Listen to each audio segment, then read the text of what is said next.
Hey everybody, Uncle's cat. Are we sitting comfortably? Then I shall begin. Armchair Prepper Reads, On the Beach by Neville Shue, 1957. A classic. The end of the 50s was a huge period for decent apocalyptic fiction in the United States of America and elsewhere in the world because of the Cold War and the possibility of almost inevitable nuclear war between Russia and America, which by the 1990s had disappeared, and by the end of the 2020s seems to be coming back again. 20-teens, I guess. Anyway, I hadn't read this. Shame to say, I never read it. Thoroughly enjoyed it. 4 out of 5. Dated, interesting, fascinating, and well worth a read. 4 out of 5 for sure. The book is set mostly in Australia and with a sojourn to Seattle, and it is the period after the nuclear war, which is kind of the interesting part of the book. Certainly Canticle for Leibowitz, which is on my list, definitely is post the nuclear war phase. I really do need a new haircut. Anyways, the book starts with a foreword and T.S. Eliot, or T.S. Eliot as a lot of people call him. In this last of meeting places we grope together and avoid speech, gathered on this beach of the tumid river. This is the way the world ends. This is the way the world ends. This is the way the world ends. Not with a bang, but with a whimper. Bit sad. The main protagonist is Peter Holmes of the Royal Australian Navy, and Australia has a navy, Americans. And it starts in an interesting way. I'll just read you the opening paragraph. Lieutenant Commander, not Lieutenant, Lieutenant Commander Peter Holmes of the Royal Australian Navy woke soon after dawn. He lay drowsily for a while, lulled by the warm comfort of Mary sleeping beside him, watching the first light of the Australian sun upon the cretonne curtains of their room. He knew from the sun's rays that it was about 5 o'clock. Very soon the light would wake his baby daughter Jennifer in her cot, and then they would have to get up and start doing things. No need to start before that happened. He could lie a while longer. It's a nicely well written book. For a long time they try and pretend we don't know what's going on in the book, but you kind of figure it out. For example, the short war had ended a year previously. They'd been married in 1961, 6 months before the war. So 62 was the nuclear war, and this is now about 1963.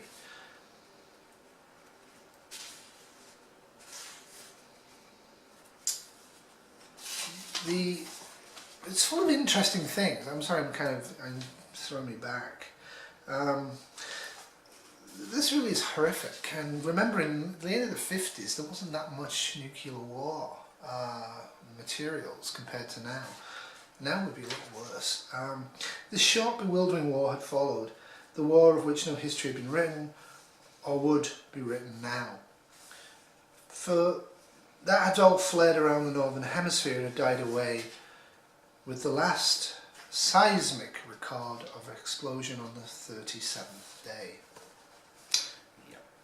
The war lasted 37 days, and it's interesting actually because the book goes into kind of the end point of that. This Chinese guy in the bunker with nuclear weapons, surrounded by dead people all around him and no possibility of escape, launches anyway because he said that was his orders, even though everybody's dead, making the pollution from radiation in the planet even worse, but it kind of made no difference. But still, the stupidity of firing nuclear weapons is not thrust at you as a reader of this book, but it's inherent in it. After all, from what they say on the wireless, there's not long to go. So there's a lot of that early on, foreshadowing the inevitable death of everybody. And there was now not so long to go. So you kind of get that. It's kind of a repetitive strain early on because you really want to know what's going to happen to these people, because you kind of like them. and that makes it interesting. And again, some of the history is fascinating. Here he learned for the first time of the Russo-Chinese War that had fled up out of the Russian-NATO war, that had in turn been born of the Israeli-Arab War, initiated by Albania.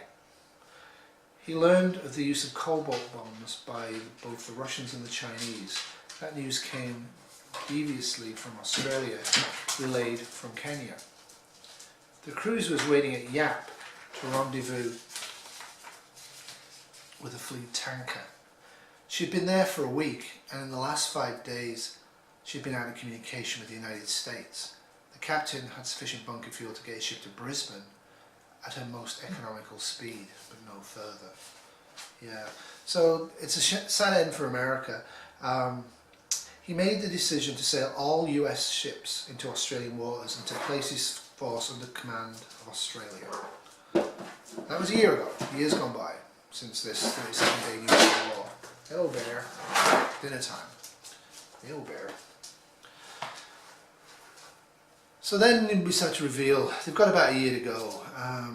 We could say a year, I imagine it'll be your last posting, Holmes.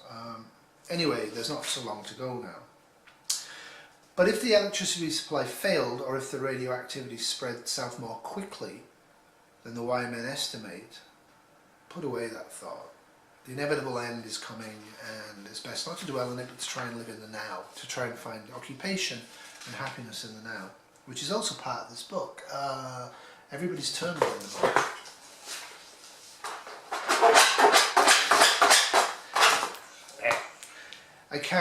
I can keep it up for as long as I've got to, and there's not so long now. I mean, why waste time in sleeping? She laughed a little shrilly.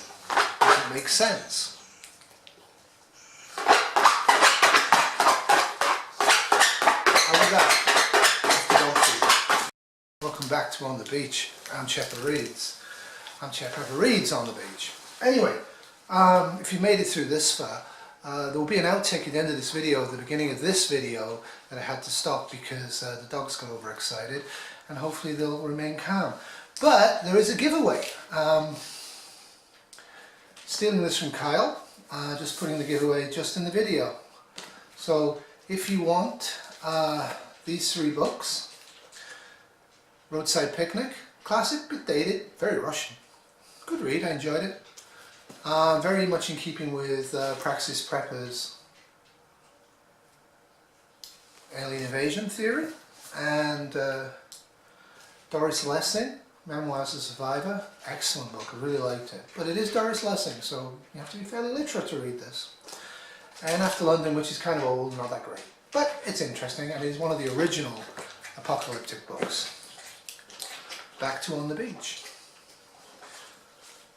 So like I say, I'm not going to give away too much from the book, but I enjoyed reading it. 4 out of 5 for sure. For preppers, maybe 5 out of 5 because of the psychological aspects. Again, lots of foreshadowing. What's the use, she demanded? What's the use of anything now? He did not try to answer that. And presently she asked, why is Peter joining in the Scorpion? Scorpion is the American nuclear-powered submarine. Non-ballistic missile. And then we get more information as we go through the book. It's going to go on spreading down here southwards till it gets us. That's what they say. There never was a bomb dropped in the southern hemisphere, she said angrily. Why must it come to us? Can't anything be done to stop it? He shook his head. Not a thing. It's the winds. It's mighty difficult to dodge what's carried on the wind. You just can't do it. You've got to take what's coming to you and make the best of it.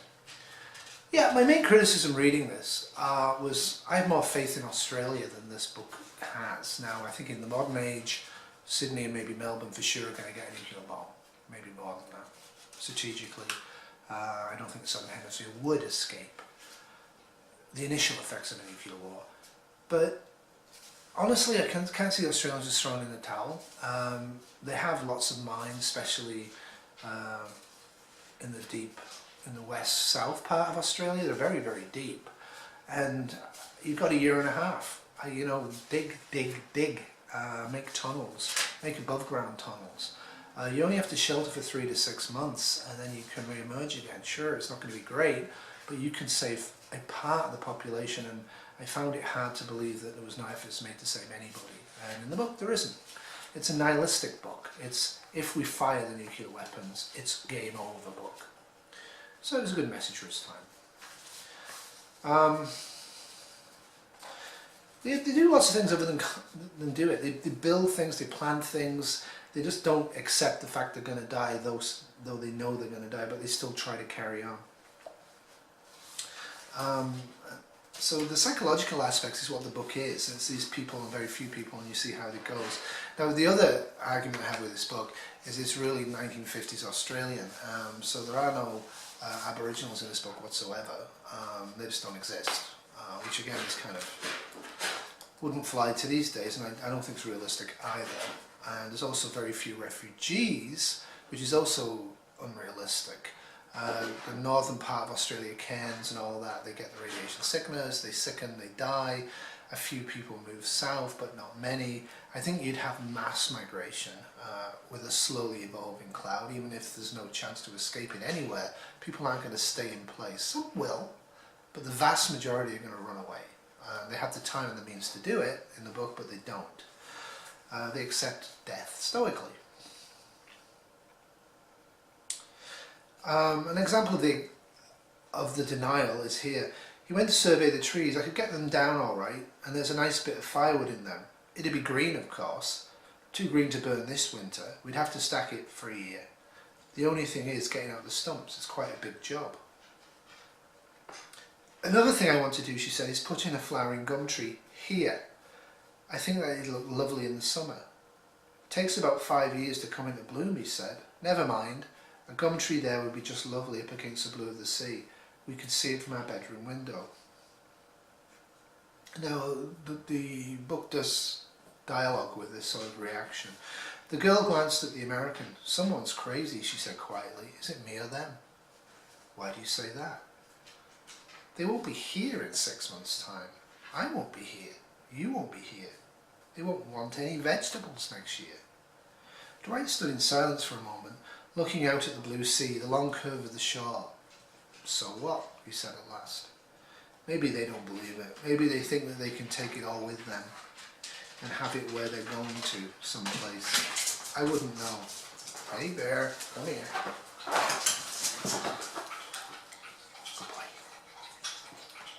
He paused. The thing is, they just kind of like to plan a garden.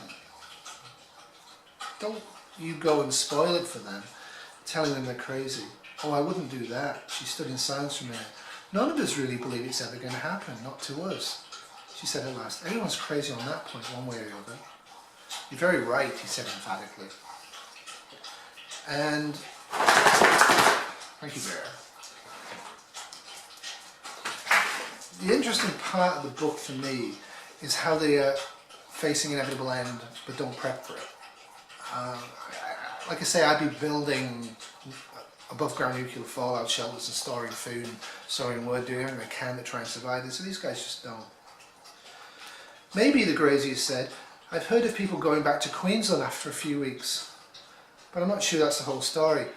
I believe it is that nobody really thinks it's going to happen, not to them, until they start to feel ill. And by that time, well, it's less effort to stay at home and take it. You don't recover from this once it starts, do you? I don't think that's true. I think you can recover if you get out of the radioactive area to a hospital where you get proper treatment. They've got a lot of cases from the north in Melbourne hospitals right now. I didn't know that. No, they don't say anything about that over the radio.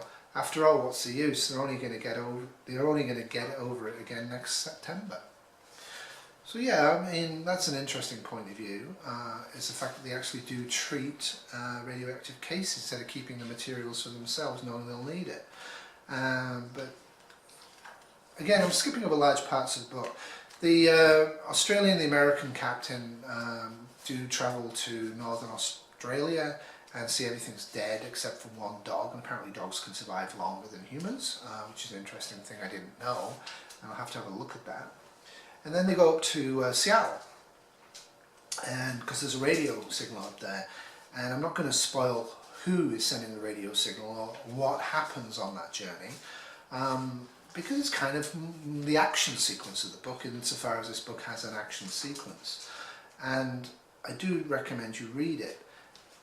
The other thing that is great for preppers, and I'm not going to give you any real detailed information on this, is that the government does plan for the radiation for the population by making euthanasia widely available. And some use it and some don't. And the other thing is escapism. Motorsports become very popular. Once the government realises it really is game over, probably the government allows oil to be used again.